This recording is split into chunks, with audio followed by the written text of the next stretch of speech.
Hello everyone, welcome back to Shah knowledge bank YouTube channel. स्वागत है आपका एक बार फिर से Shah knowledge bank YouTube channel पर। आज हम लोग डिस्कस करने वाले हैं आपका मॉक टेस्ट 2 आपके फाइनेंस इंस्पेक्टर एग्जाम के लिए, जिसमें हम लोग आज बेस्ट 12 एमसीक्यूज देखेंगे जनरल इंग्लिश की। यह आपका 12 नंबर का जनरल इंग्लिश का पोर्शन आपके सिलेबस में दिया गया हुआ है। तो आ जाओ इन डिटेल डिस्कस करते हैं आपका जनरल इंग्लिश। देखो, हमारे सेक्शनल मॉक्स हम लोगों ने स्टार्ट कर रखे हैं, ठीक है। कल हम लोगों ने किया था पॉलिटी का, ठीक है, फर्स्ट वन, तो ये ऑलरेडी कवर हो चुका है। आज हम कर रहे हैं सेकेंड वन। 3, 4, 5 एंड 6 ये सारे के सारे आपको कल मिल जाएंगे हमारे यूट्यूब चैनल पर, ठीक है। ये सभी 4 के 4 मॉक टेस्ट में कल अपलोड कर दूंगा। नहीं, ये जीके वाला आपको परसों मिलेगा मॉर्निंग, परसों सैटरडे को 10 बजे हम लोग करेंगे जीके की प्रैक्टिस अच्छे से इन डिटेल। 36 नंबर का ये पोर्शन है आपका। बाकी तीनों पोर्शन आपको कल मॉर्निंग में करवा दूंगा बहुत अच्छे से, वो चीज़ ज़रूर से देख लीजिएगा। आपका सिलेबस आपको पता है, पॉलिटी आपकी 12 नंबर की आएगी, जनरल इंग्लिश आपकी 12 नंबर की आएगी। ये दोनों पोर्शन ऑलरेडी कवर हो चुके हैं, जनरल इंग्लिश अभी हो जाएगा। प्लस फाइनेंस एंड अकाउंट्स आपका 36 नंबर का है। हम लोग जो ये मॉक टेस्ट करेंगे कल, पहला हम लोग यही करेंगे। इसमें हम लोग क्या देखेंगे, 20 एमसीक्यूज होंगे आपके अकाउंट्स के पोर्शन के, प्लस 16 क्वेश्चन जो होंगे वो आप लोग अगर अपना सिलेबस अच्छे से देखेंगे तो वहाँ पे आपको लास्ट में इकोनॉमिक्स का पोर्शन भी ऐड कर रखा है फाइनेंस एंड अकाउंट्स में, उसको भी हम लोग ऐड ऑन करके साथ में रिवाइज करेंगे इन डिटेल, आपको पता ही है। प्लस आपका कंप्यूटर एप्लीकेशंस 12 नंबर का है, ये भी अच्छे से हम लोग करेंगे। प्लस आपका जनरल इंटेलिजेंस एंड रीजनिंग, ठीक है, आपका रीजनिंग का ही है, मैथ्स इसमें पोर्शन नहीं है आपका। और GK with special reference to J and K, इसमें हम लोग को पूरा टॉपिक को थॉरोली रिवाइज करेंगे। तो ये सारे मॉक टेस्ट आप लोगों ने अच्छे से देखना है। प्लस लास्ट में आपको एक mock test free of cost provide कर दूंगा टेलीग्राम पे विद सॉल्यूशन, तो उसको भी आप लोगों ने रिवाइज अच्छे से कर लेना है। क्लियर है? तो चलो स्टार्ट करते हैं आज का हमारा मॉक टेस्ट। इसकी पीडीएफ भी आपको हमारे टेलीग्राम चैनल पे मिल जाएगी। टेलीग्राम चैनल का लिंक आपको डिस्क्रिप्शन बॉक्स में है, वहाँ से ज्वाइन करके इसको डाउनलोड करके क्वेश्चन है प्रैक्टिस कीजिएगा, ठीक है। पहला क्वेश्चन देखिए, fill in the blanks with correct verb. इनमें से करेक्ट वर्ब के साथ यहाँ पे ऐड ऑन करना है। It was it dash when I left home this morning. It dash when I left home this morning. It rains when I left home this morning. It has been raining when I left home this morning. It was raining when I left home this morning. It will have rained when I left home this morning. अभी देखो, according to अगर हम लोग grammar चले, देखा क्या है यहाँ पे, जो टाइम है, ठीक है, टाइम की बात हो रही है यहाँ पे। तो टाइम में हमारे पास क्या आ रहा है, यहाँ बैकग्राउंड एक्शंस हो रहे हैं। क्या हो रहा है? बैकग्राउंड एक्शन हो रहा है, प्लस कौन सा, कंटिन्यूस टेंस आएगा, ठीक है, कंटिन्यूस टेंस आ रहा है क्योंकि भाई साहब रेनिंग हो रही है, कंटिन्यूस टेंस आएगा यहाँ पे, ये आपने याद रखना है। अभी आपको एक एग्जाम्पल देता हूँ। When he came, okay, when he came, okay, I was, when he came I was writing a letter. Yes, अब बताओ ये क्या होगा, फिर हम लोग इसकी एक्सप्लेनेशन अच्छे से समझते हैं। I was writing a letter, okay. देखो जी, यहाँ पे अगर आप लोग स्पेसिफिकली रेफर करोगे राइटिंग अ लेटर, ठीक है, ये एक क्या है, बैकग्राउंड एक्शन हो रहा है। क्या हो रहा है यहाँ पे? बैकग्राउंड एक्शन हो रहा है, ओके। तो यहाँ पे भी आपका क्या हो रहा है, बैकग्राउंड एक्शन हो रहा है। कौन सा? That is raining. जो रेनिंग हो रही है वो आपका बैकग्राउंड एक्शन था, मतलब कि ये आपका पास्ट कंटिन्यूस टेंस होगा। यहाँ पे मैंने आपको बताया कंटिन्यूस रहेगा। कौन सा कंटिन्यूस रहेगा? पास्ट कंटिन्यूस, मतलब पास्ट में हुआ तो है, अभी भी वो चल रहा है, ठीक है। तो ये आपने याद रखना है।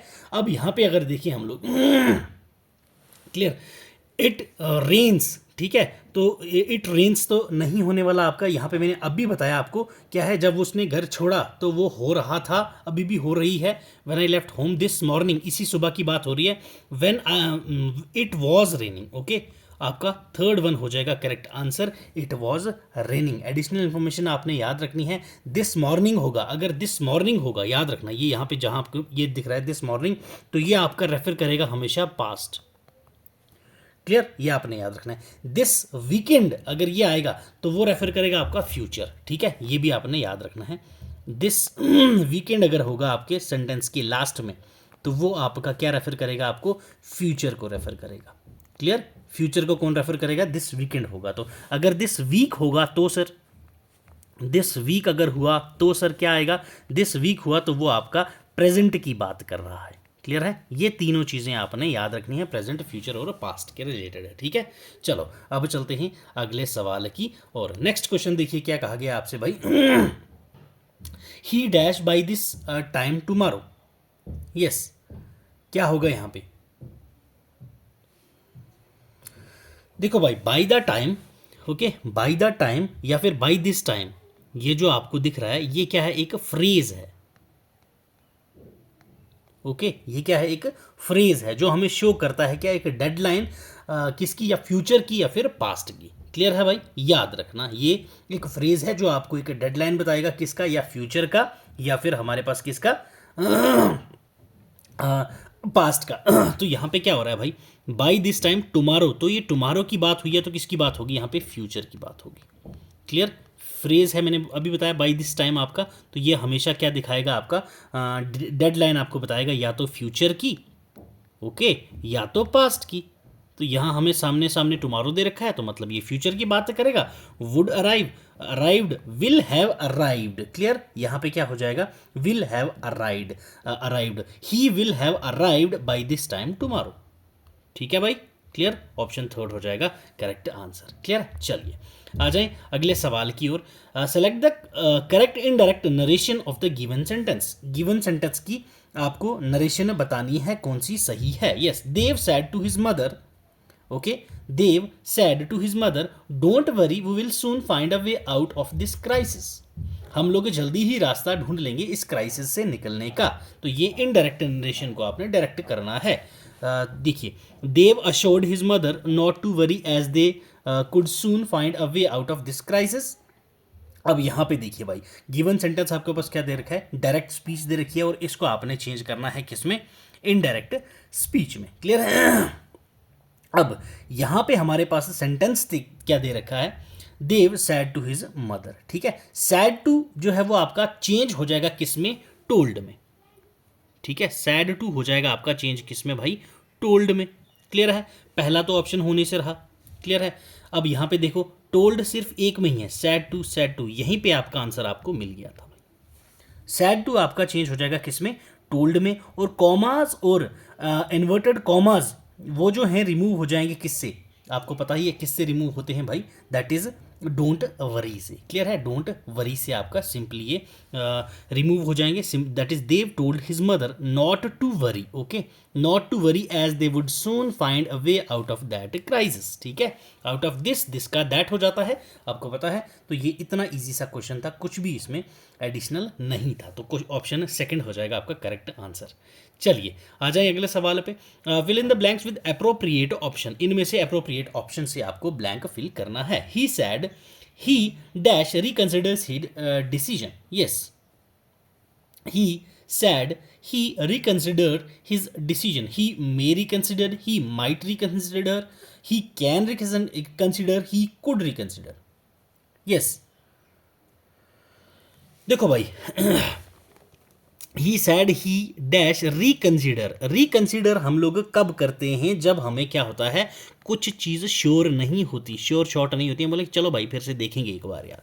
तो उस टाइम हम लोगों को कुछ अगर हमारे पास किसी भी चीज़ के लिए कोई प्रेजेंट का या फ्यूचर में हमें कोई श्योरिटी नहीं होती, वहाँ पे हम क्या यूज़ करते हैं?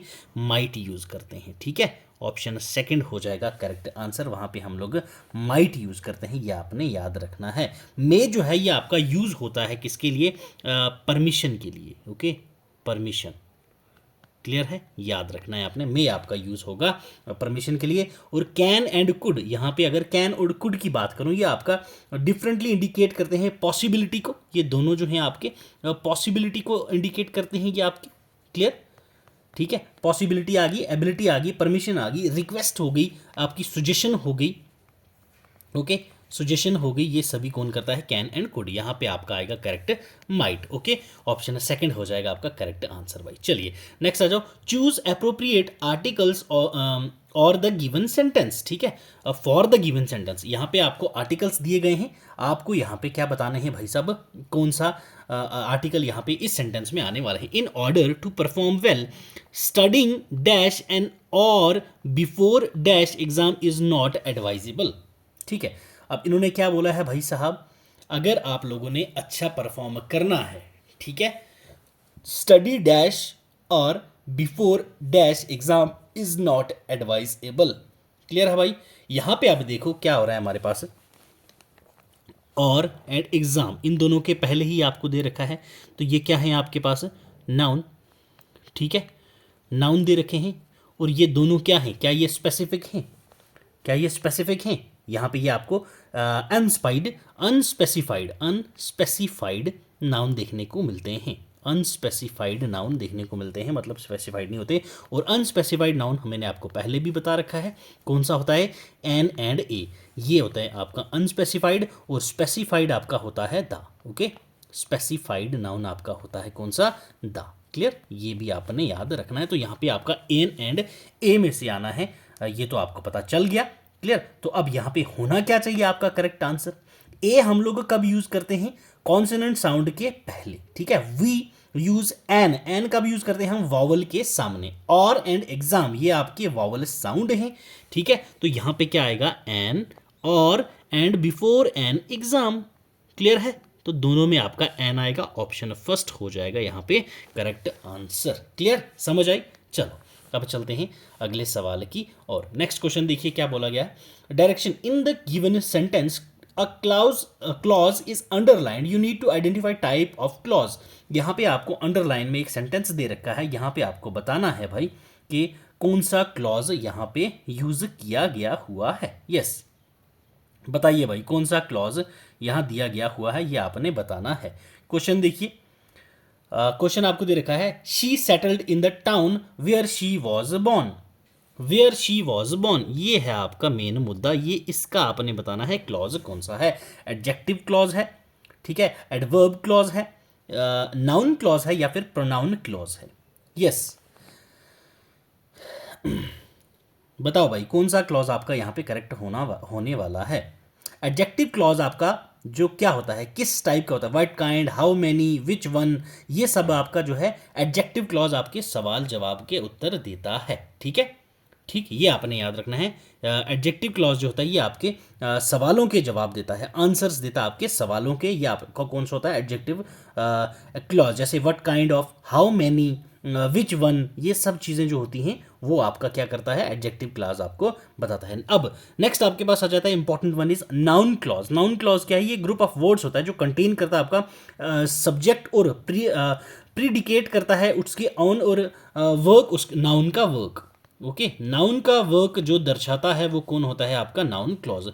नेक्स्ट आपके पास आ जाता है भाई कौन सा, that is adverb clause. Adverb clause आपका क्या करता है भाई, एडवर्ब क्लॉज का क्या काम होता है, ये भी आपका ये आपका काम दिखाता है किसका, एडवर्ब का। ठीक है, किसी भी सेंटेंस में प्रीडिकेट करता है, उसकी विशेषता बताता है किसकी, एडवर्ब की। क्लियर है, तो यहाँ वेयर शी वॉज बॉर्न क्या है, क्वेश्चन का आंसर मिल रहा है, तो ये आपका हो जाएगा adjective clause. Clear, option first हो जाएगा आपका करेक्ट आंसर। अभी मैंने बताया एडजेक्टिव क्लॉज कौन सा होता है, जो आपको सवालों के जवाब दे। ठीक है, आपके प्रश्न के उत्तर दे, उसको हम लोग कहते हैं एडजेक्टिव क्लॉज। क्लियर है, याद रखना है आपने। चलिए आ जाएं अगले सवाल पे। करेक्ट प्रीपोजिशन ऐड करना है, I shall stay here dash Sunday. Clear, I shall stay here dash Sunday. I shall stay here by Sunday. I shall stay here until Sunday. I shall stay here since Sunday. I shall stay at Sunday. यहाँ पे क्या आने वाला है, देखो भाई साहब, पहली चीज़ अगर मैं आपसे यहाँ पे बात करूँ, क्लियर, कि सेंटेंस में बात किसकी करेगी है, प्रीपोजिशन की बात यह है कि प्रीपोजिशन आपने ऐड करना है। अब यहाँ पे अगर देखें हम लोग अनटिल को, किसको, अनटिल को। अनटिल प्रीपोजिशन जो होता है वो आपका क्या बताता है, कुछ हैपनिंग होने वाला हो, या किसी पॉइंट ऑफ टाइम का बता रहा हो, या फिर कोई रुका हुआ सिचुएशन हो उसकी बताता है। क्लियर है भाई साहब। एग्जाम्पल, जैसे आपको मैं एक एग्जाम्पल दूँ, she, okay, she continued to get salary. She continued to get salary until, okay, until the end of March. Until the end of March. Clear, until की समझ आई आपको, कहाँ पे यूज़ हो रहा है। मैंने अभी जब कुछ होने वाला हो या पर्टिकुलर पॉइंट ऑफ टाइम कुछ बता रहा हो तो वहाँ आपका अनटिल यूज़ आएगा। तो ये है आपका correct answer, I shall stay here until Sunday. Okay, until Sunday, option second हो जाएगा आपका correct answer for this particular question. Clear है? चलो आ जाए अगले सवाल पे भाई।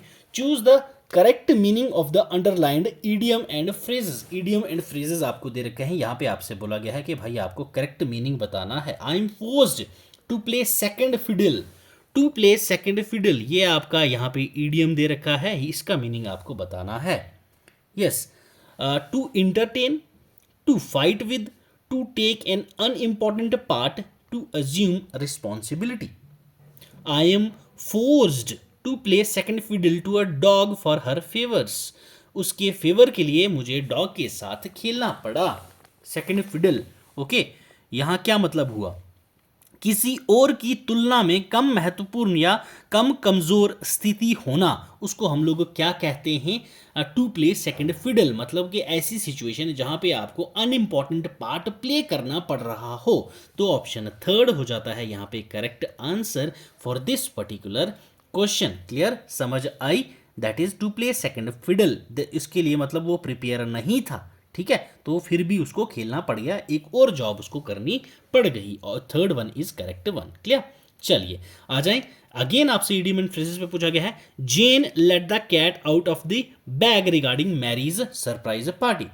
Yes, Jane let the cat out of the bag regarding Mary's surprise party. Let the cat out of the bag, cat को बैग में से निकालना, मतलब कि क्या होता है? ये एक सीक्रेट, ओके, सीक्रेट को रिवील करना, वो होता है आपके पास let the cat out of the bag. Okay, option third हो जाएगा आपका करेक्ट आंसर। क्लियर है? यहाँ पे समझ आइए आपको। यूजुअली ये किसी को इंटेंड करने से पहले उसको पता ना हो, उसके लिए ये यूज़ किया जाता है, कोई सीक्रेट बताने के लिए। तो ये आपका इडियम एंड फ्रेज यूज़ किया जाता है, जिसको आप लोग मुहावरा कहते हैं। Clear?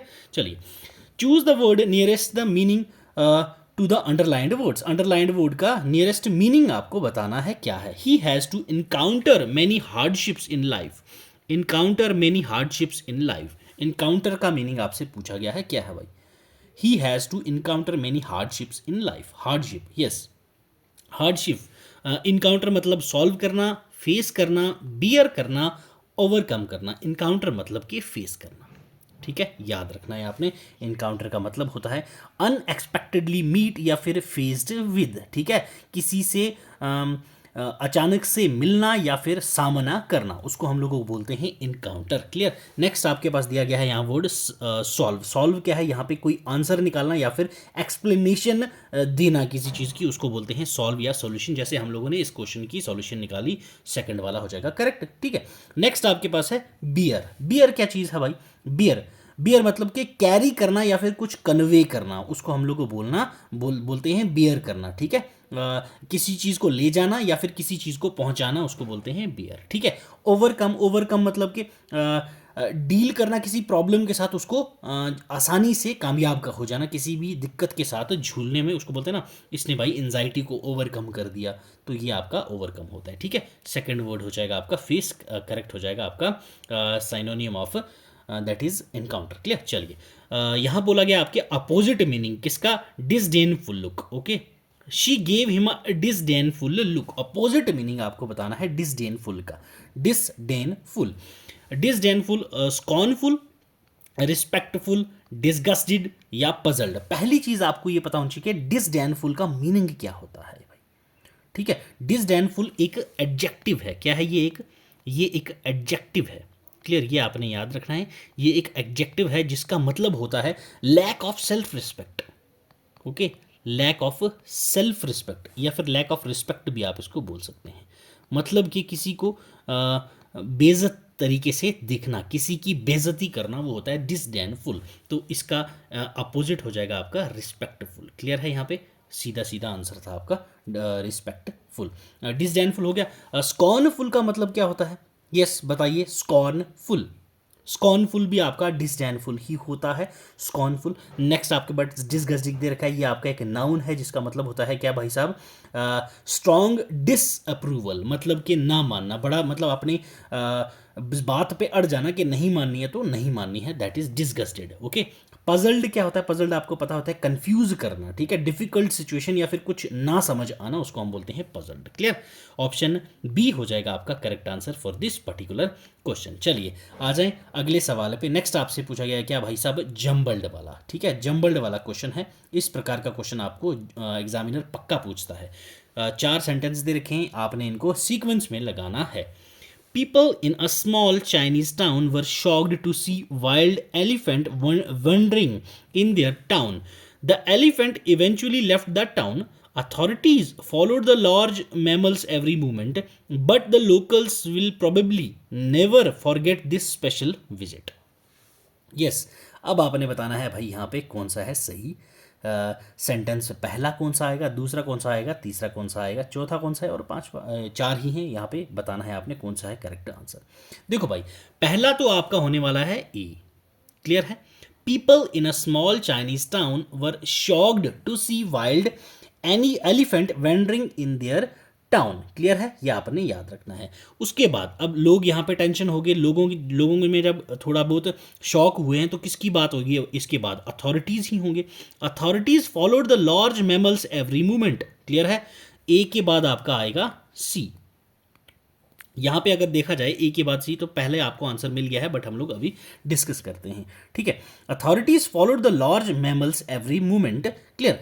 Next is the elephant eventually left the town. उसके बाद एलिफेंट्स ने क्या करा? टाउन छोड़ दिया। अब मैक्सिमम को लग रहा होगा सर द वाला पहले आता, यहां देख लो, यहां पे क्या घूमते हुए देखा था लोगों ने, यहां पे ये टाउन छोड़ रहे हैं।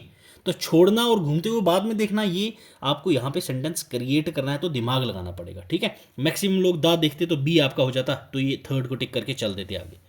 क्लियर? इस चीज़ को याद रखना है।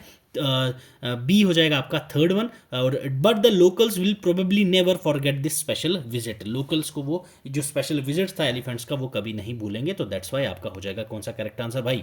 Yes, it's option A. Clear? चलो, तो ये थे भाई आपके best 12 MCQs of general English. आपका जनरल इंग्लिश जो है वो आपका सिर्फ 12 नंबर का है आपके फाइनेंस इंस्पेक्टर के एग्जाम में।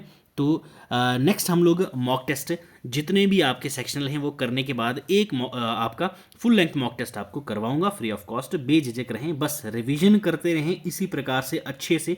जो क्वेश्चन आपको नहीं आता उन टॉपिक्स को आपने घर जाके अच्छे से रिवाइज करना है। इसकी पीपीटी आपको टेलीग्राम चैनल पे मिल जाएगी। टेलीग्राम चैनल का लिंक आपको डिस्क्रिप्शन बॉक्स में मिल जाएगा, वहाँ से डाउनलोड करके पीडीएफ को रिवीजन करते रहिएगा। बाकी ये वेरियस सोशल मीडिया हैंडल्स हैं, यहाँ पे भी आप चेकआउट कर सकते हैं। कोई डाउट वगैरह हो तो इस ईमेल आईडी पे आप बेझिझक हमें कुछ भी पूछ सकते हैं। ठीक है भाई, तो चलो मिलेंगे अगली क्लास में। हम लोगों ने आज ही लास्ट सेशन में देखे थे index and ranking. Okay, index and ranking का जो सेशन लिया है मैंने वो ज़रूर से देख लीजिएगा। 50+ MCQs हैं उसमें। ठीक है, 50+ MCQs के थ्रू हम लोगों ने वो इंडेक्स एंड रैंकिंग देखी है जनवरी 2023 से लेकर जनवरी 2024 तक। जो आपके अपकमिंग एग्जाम्स जितने भी हैं सभी के लिए महत्वपूर्ण रहने वाला है, वो सेशन भी जाके एक बार चेकआउट कर लीजिएगा। क्लियर है भाई? चैनल पे नए हो तो सब्सक्राइब कर दीजिएगा, प्लस वीडियो को लाइक कर दीजिएगा और ये बेल आइकॉन दबा के जाना, ताकि कोई भी हमारी वीडियो आए तो आप तक सबसे पहले पहुंचे। चलिए मिलेंगे अगली क्लास में, तब तक आप पढ़ते रहें, अपना ख्याल रखें, खुश रहें। God bless you, keep learning, keep sharing.